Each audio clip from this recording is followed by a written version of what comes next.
नमस्कार साथियों, मैं आप लोगों का अपना युवराज झा आज आप लोगों के बीच मैं पहुंचा हूं स्वतंत्रता दिवस के पावन बेला के शुभ अवसर पर अपनी कुछ बातों को लेकर के। कल के वीडियो में हमने आपको कड़वी बातों से अवगत कराया, जहां देश की सच्चाइयां हमने आपके सामने अवगत कराया। और आज हम देश के युवाओं को बताना चाह रहे हैं कि देश क्या है हमारा।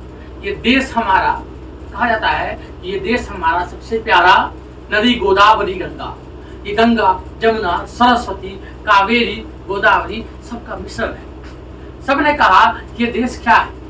मेरे भी जीवन में बहुत सारी कठिनाइयाँ आई, जीवन में बहुत सारी बातें आई। सबने कहा कि तुम किन किन परिस्थितियों में तुम्हारे पास बहुत सारे ऑप्शंस है, बहुत सारे जरिया है, तुम भी जा सकते हो। मैंने अपने देश को चुना, अपने माँ भारती को चुना और फिर मुझे अपने गुरुवर स्वर्गीय श्रद्धेय अटल बिहारी वाजपेयी जी की वो लाइन याद आती है, ये भारत भूमि कोई जमीन का टुकड़ा नहीं है, ये बंधन की भूमि है, ये अभिनंदन की भूमि है, ये तर्पण की भूमि है, ये अर्पण की भूमि है।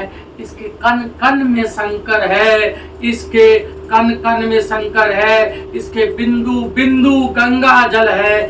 हम जिएंगे भी तो इस देश के लिए और हम मरेंगे भी तो इस देश के लिए। और बात यहाँ जीने और मरने की नहीं है, बस एक ही तमन्ना है, बस एक ही आरजू है। महबूब की गोद मिले ना मिले, किसी आशिक का मिजाज मिले ना मिले।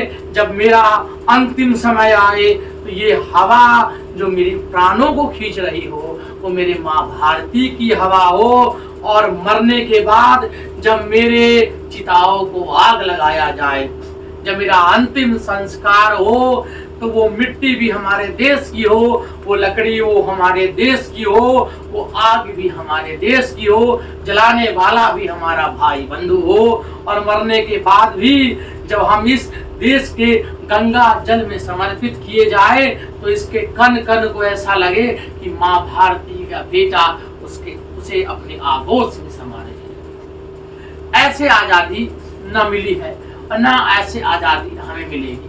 हम आज आजाद हुए 76 वर्षों को पार कर चुके हैं। अब देखने वाली बात है, हम 76 साल पहले आजाद हुए। आज हम जब 15 अगस्त 2023 को अपना स्वतंत्रता दिवस मना रहे होंगे तो हम देश का 76 वर्षगांठ और 77वां स्वतंत्रता दिवस मना रहे होंगे। जब स्वतंत्रता दिवस की शुरुआती दौर में जब पंडित नेहरू ने लाल किले के प्राचीर से जब संबोधन किया था और जब लाल किले के प्राचीर से हम भारत के लोगों को संबोधित किया था तो उनका अलग अलग डायनेस्टी था। हम बहुत पिछड़े लोग थे, हमारी महत्वाकांक्षाएं बहुत पिछड़ी हुई थी, हमारा जिज्ञासा बहुत पिछड़ा हुआ था। हम दुनिया की नजरों में दोयम दर्जे के एक नागरिक बसते, जिस नागरिक का कोई भी एक जीवन का मकसद है। और सिंपल से तौर पे कहा जाए तो मकसद क्या कि जीवन और मरण के बीच का। लेकिन इस आजादी के लड़ाई में कुछ ऐसे भी महापुरुष हुए जिन्होंने आजादी की दुल्हन से चिर परीक्षित मुलाकात भी नहीं किया। उसी में से हमारे एक आते हैं नेताजी। अब आप सबके मनों में, नए विद्वान नए युवक के जानकारों के मनों में सवाल लगा कि कौन नेताजी। तो वही नेताजी जिन्होंने कहा था वह खून कहो किस मतलब का जिसमें उबाल का नाम ना हो, वह खून कहो किस मतलब का आ सके ना हिंदुस्तान के काम हुआ, वह खून कहो किस मतलब का जिसमें जीवन ना रवानी हो, वो परवश होकर बहती है। वह खून नहीं वो पानी है। जो खून अपनी मातृभूमि, मातृभाषा, मातृ और सम्मान के काम में आए वो खून बेकार है, वो जवानी बेकार है और वो रवानी भी बेकार है। आज की जवानी कहाँ जा रही है? आज की जवानी पब, डिस्को, बार में जा रही है। आज की जवानी कहाँ जा रही है? आज की जवानी वेस्टर्न सभ्यता के जगहों पे भटक रही है, जहां हमने अपना सब कुछ खो दिया। हमने अपने बच्चों को स्कूली शिक्षा तो दी, लेकिन हमने अपने बच्चों को कभी ये नहीं बताया कि जब अंग्रेज भारत आए और उन्होंने हमारी शिक्षा नीति पर प्रभाव किया, हमने कभी अपने बच्चों को ये नहीं बताया कि आज हम कहाँ पहुंच चुके हैं। आज हम वहां पहुंच चुके हैं जहां हमें मदर्स डे और फादर्स डे मनाने की जरूरत हो रही है। ये नौबत कब आई? जब देश ने जब Mother's Day, Father's Day, Brother's Day मनना शुरू हुआ तो देश ने वृद्धाश्रम, माता आश्रम, पिता आश्रम, भाई के द्वारा भाई की हत्या, बहन के द्वारा भाई की हत्या, भाई बहन में अहंकार जैसे शब्दावली को जन्म दिया। जहाँ शादी एक 7 जन्मों का रिश्ता होता था, वहाँ शादी अब कोर्ट कचहरी में एक कॉन्ट्रैक्ट होकर रह गया। जब जब हमने रिवाजों को बदला, तब तब हमने समाजों को बदला। हम पढ़ते पढ़े जनरेशन है, हम वो की जनरेशन है, हम हर चीज में बोलते हैं, हम हर चीज के पीछे पीछे भागते हैं, लेकिन हम वो जनरेशन के लोग हो चुके हैं कि आज 76 वर्ष के बाद भी अंग्रेज तो चले गए, लेकिन उनके द्वारा अंग्रेजियत फैलाए हुई सभ्यता के हम आज भी शिकार है। अंग्रेजों का दिया हुआ इंस्टाग्राम, फेसबुक, ट्विटर हमारी जरूरत की साधन हो सकती है अगर हमें सोशल मीडिया प्लेटफॉर्म में आगे बढ़ना है, लेकिन हम क्या हो रहे हैं, हमारे देश की युवा पीढ़ी क्या हो रही है, वो उसकी बस गुलाम हो रही है। अब आप देखोगे ना तो वो गुलाम है और वो उसके बिना जी नहीं सकती। हमने मोबाइल और इंटरनेट का युग को लाया ताकि क्या हो सके कि हमारा जीवन साधन एक तरह से सरल हो सके, निष्पक्ष हो सके, हम उसे यूटिलाइज करें और विश्व के मानचित्र पे अपना नाम बढ़ाए। हमने क्या किया, हमने उन मानचित्र में अपनी सभ्यताओं का दोहन किया। आजादी की वर्षगांठ मनाने का मतलब मिठाई खा लेना या उत्सव मना लेना कभी से भी नहीं रहा है। हमने क्या किया, हमने देश के 3 प्रमुख स्तंभ, कार्यपालिका, न्यायपालिका, विधायिका, तीनों स्तरों पे हमने काम नहीं किया। आज राजतंत्र खत्म है हमारे देश के, लेकिन लोकतंत्र होते हुए भी एक अघोषित और नेपथ्य के पीछे से राजतंत्र के हम सब जकड़े हुए हैं।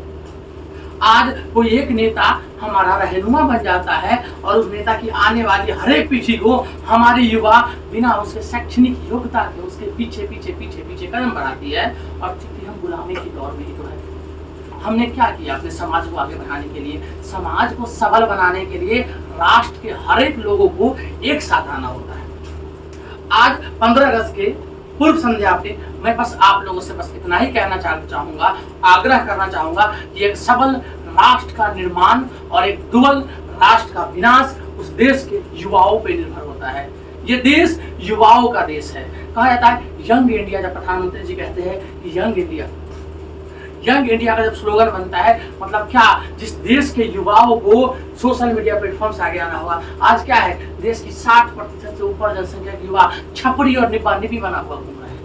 वो देश कैसे अपनी तरक्की को आगे बढ़ा सकता है, वो देश कैसे, वो देश नेताजी सुभाष चंद्र बोस को नहीं जानता है, वो देश चंद्रशेखर आजाद को नहीं जानता है, वो युवा पीढ़ी भगत सिंह को, उसका रोल मॉडल कभी भगत सिंह नहीं है, उसका रोल मॉडल इंस्टाग्राम पे काम कर रहा कोई छपड़ी पता नहीं MCBC कोई स्टैंड पे स्टैंड है, वो है उसका रोल मॉडल।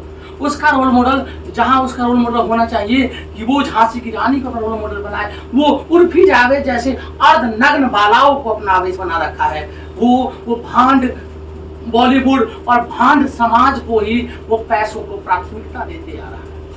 वो समाज कैसे बढ़ेगा जहां भाई भाई के लिए जान देता था, जहां बहन के लिए राखी का त्योहार है। हम उन सभ्यताओं से सीख रहे हैं जिन्होंने भाई बहन माँ बाप जैसे किसी भी आदर्श और संस्कारों को रहने नहीं दिया। हम उन यूरोप के सभ्यता को अपने यहाँ हावी कर रहे हैं। अब देखिए, आप कल स्वतंत्रता दिवस है और आज जब मैं शहर के द्वारका मोड़ से आ रहा था और मैं देख रहा था, मुझे देख के बड़ी घृणा और दुख हुआ कि शहर के बीच चौराहे पे बना हुआ शराब का एक ठेका जहां देश के युवा भीड़ लगाए हुए हैं। इससे देख करके मेरा मन और मेरा तन दोनों विचलित हो गया कि कहां जा रहा है ये देश। कोई कह रहा है 2 बोतल दे दो, कोई कह रहा है 4 बोतल दे दो, कोई कल 15 अगस्त तक कल छुट्टी रहेगी, एंजॉय करना है। अरे एंजॉय पतितो, तुम्हें शर्म नहीं आती? ये एंजॉय जो तुम कर रहे हो ना, इसके लिए हमारे पुरखों ने जाने कितनी कितनी जहरियत की जिंदगी देखी है। क्या है, कल 15 अगस्त है, कल 12 बजे दिन तक सोऊंगा। सोओगे? तुम्हारे पुरखे गले में हांडी और पछवाड़े में झाड़ू लगा के घूमते थे, तब तुम्हें आजादी मिली। और तुम जय भीम जय भीम जय श्री राम, राम राज्य की बात करते हो। राम का आदर्श के उनके पैरों के धूल बराबर भी तुम्हारा आदर्श नहीं है। तुम भीमराव अम्बेडकर की बात करते हो, उनकी शिक्षा की क्वालिफिकेशन भी तुम्हें नहीं पता है। और तुम बुद्ध की बात करते हो, शांति सत्य और प्रत्यक्ष का मार्ग दिखाने वाले बुद्ध की बात करते हैं।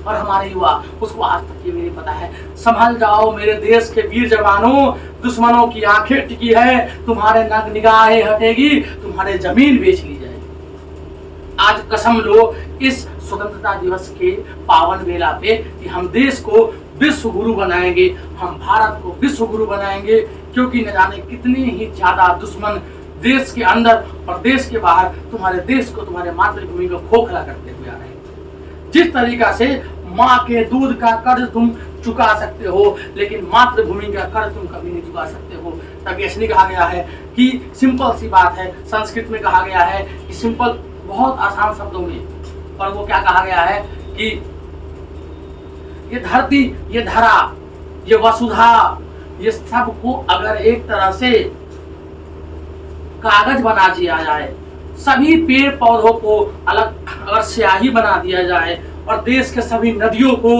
अगर एक तरह से कलम बना दिया जाए, और उसके बाद भी देश का ऋण चुकाने की जब बारी आएगी, तुम कितना भी लिख लो, तुम देश का ऋण कभी भी नहीं चुका सकते हो। ये मातृभूमि, ये तुम्हारी सर्वोत्तम है, और तुम्हारे लिए, तुम्हारे धर्म से ऊपर तुम्हारी मातृभूमि होनी चाहिए। ये केसरिया साफा होना चाहिए, ये तुम्हारे देश की हरियाली, और ये देश तुम्हारा साता है सच्चाई।